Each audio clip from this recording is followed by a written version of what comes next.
오늘 5월 5일 어린이날, 어린이들이 가장 즐거워야 할 그런 날입니다. 그런데 아직도 뉴스에는 학대받고 있는 아이들 소식이 들려오고 있죠. 우리 아이들의 인권, 아동학대 현주소, 과연 어디쯤 와 있을까요? 아동학대 문제에 적극적으로 나서고 계신 인권변호사 김예원 변호사 전화로 연결되어 있습니다. 김 변호사님 안녕하세요.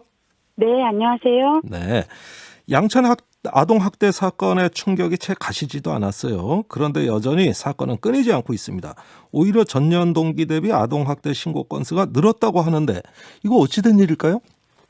네, 일단은 신고 건수가 느는 것은 꾸준한 계속 몇 년 동안 계속 이루어졌고요. 네. 갑자기 우리나라가 아동을 많이 학대하게 되는 그런 나라가 되었다라기보다는 네.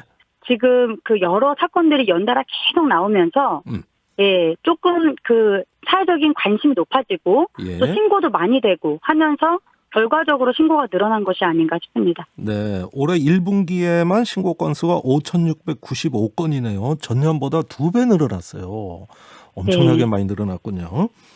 자, 변호사님께서 아동학대는 과잉 신고가 오히려 필요하다. 이렇게 신고가 많아야 된다.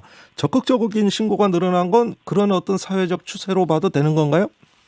그렇습니다. 신고라는 것이 단순히 사실 쉽게 하기는 어렵죠. 게다가 신고가 몇 년 전부터 112로 통합이 됐잖아요. 네. 그러다 보니까 왜 사람이 112를 누르게 되면 마음에 뭔가 큰 결단을 하고 누르는 번호 아닙니까? 네. 예, 그런데 그럼에도 불구하고 이 신고 건수가 늘어났다는 것은 그만큼 아동학대에 대한 인식이 많이 개선되고 있다.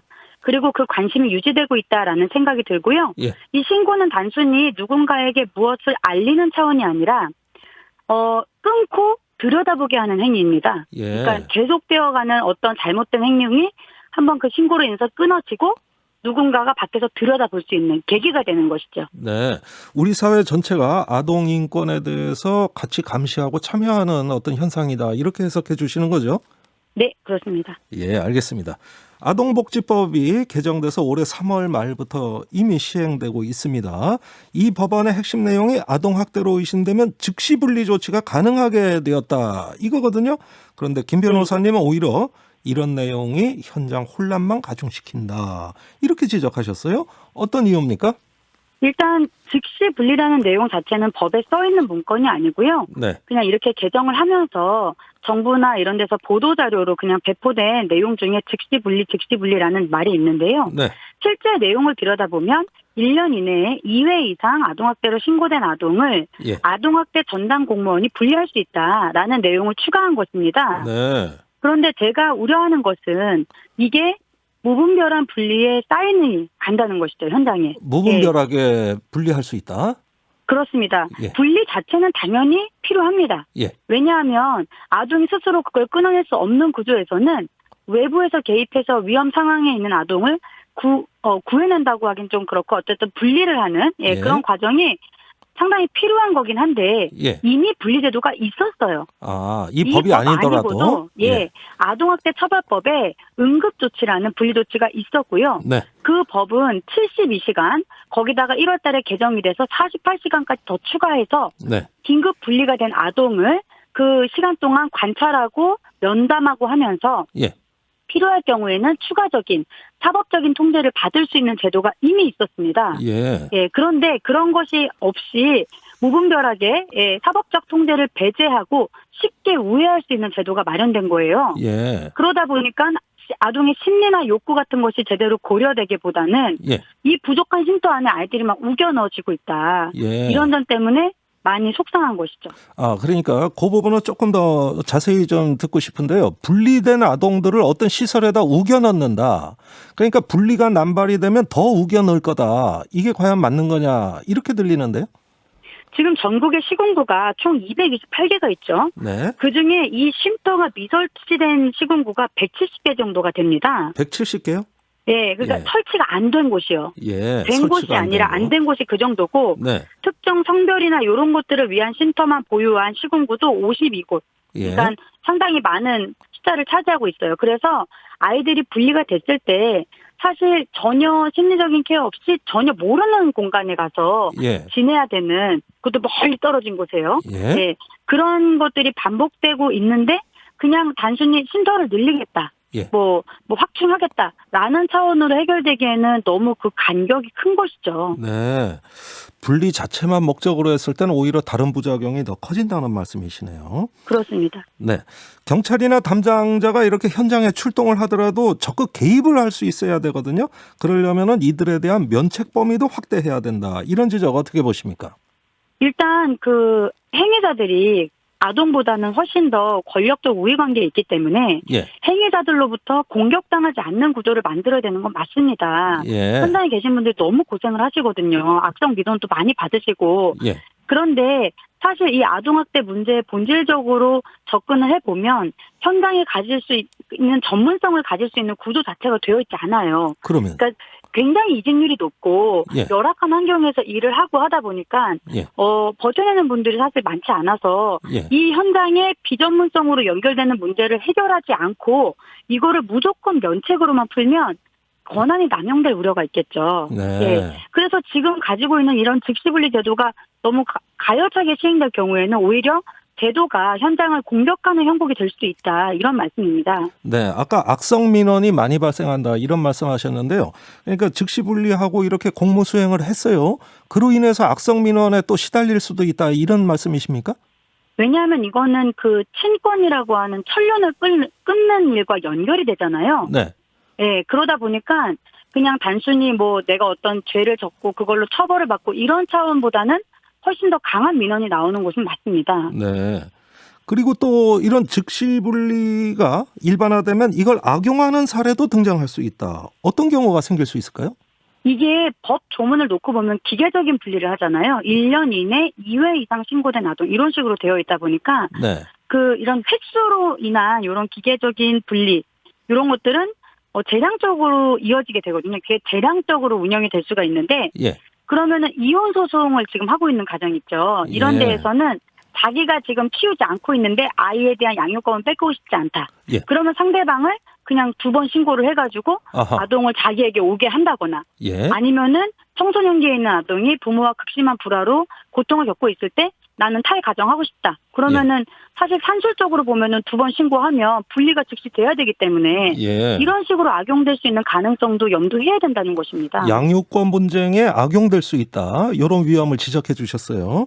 네. 네, 지금 청취자들 질문이 계속 들어오고 있는데요. 사실은 저도 같은 질문을 하고 싶은데 지금 즉시분리제도에 이렇게 부작용이 많다 하더라도 그건 일종의 응급조치거든요. 그러면 즉시분리대 말고 다른 대안이 있느냐는 것이죠. 이런 질문입니다.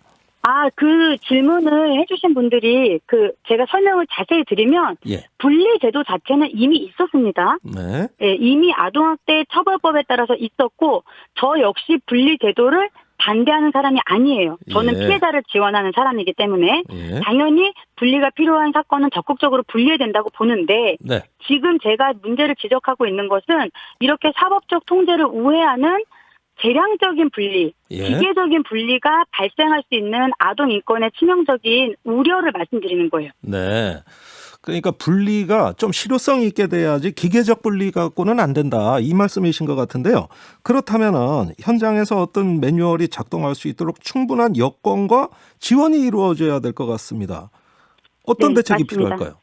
결국에는 전문성 강화로 이어질 수 있는 여러 대책들이 나와야 되는 건데요. 예. 최근에 나온 것을 보면 교육을 많이 하겠다 뭐 이런 식의 얘기가 많이 나오고 있어요. 네. 그런데 교육을 많이 듣는다고 전문성이 키워지는 게 아니라 예. 오래 일할 수 있는 구조가 만들어져야 됩니다. 그렇군요. 그러니까 실력이라는 게 사실 꾸준한 관심을 가지고 작은 경험들이 쌓여서 실력이 되는 것인데 예.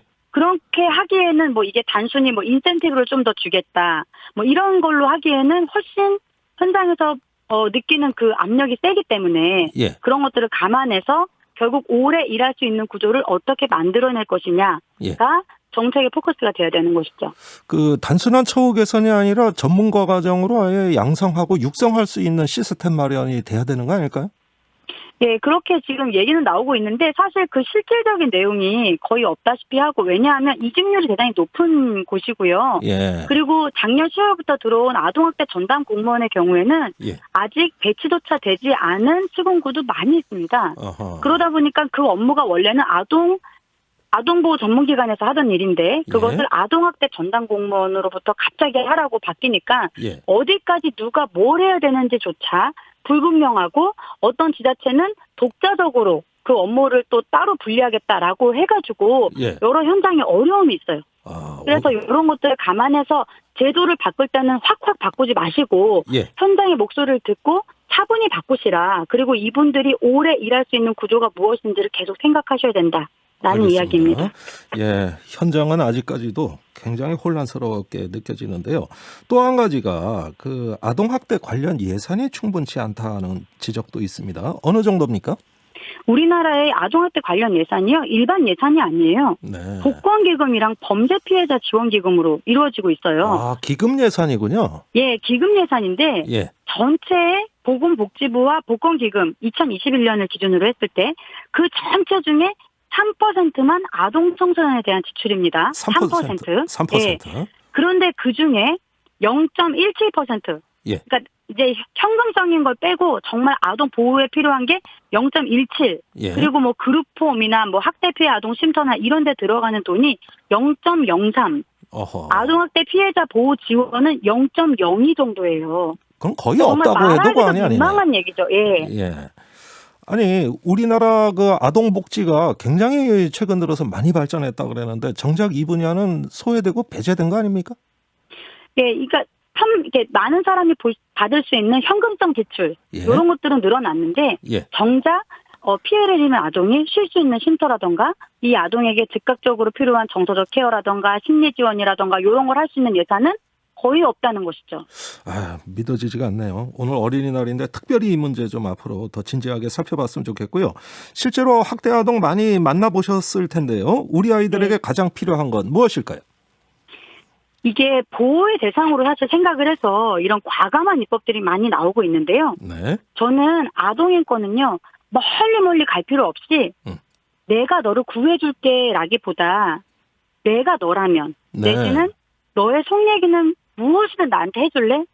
라는 식으로 그렇게 제도가 사실은 밑바탕이 돼야 됩니다. 네. 어른이니까 내가 너보다 많이 아니까 내가 알아서 너를 구해줄게 라는 방식으로 하면 예. 아동의 인권이 묵살되기 쉬운 제도가 만들어집니다. 예. 근데 그러지 않고 언제라도 아동이 편하게 자기 마음을 이야기할 수 있고 그게 그냥 듣고 끝이는 것이 아니라 예. 실제로 반영될 수 있는 구조가 마련돼야 된다라는 예. 얘기입니다. 아동의 입장에서 아동의 눈높이에 설 수 있는 그런 실효성 있는 제도 말씀하셨는데요. 아유, 가슴에 많이 와닿습니다.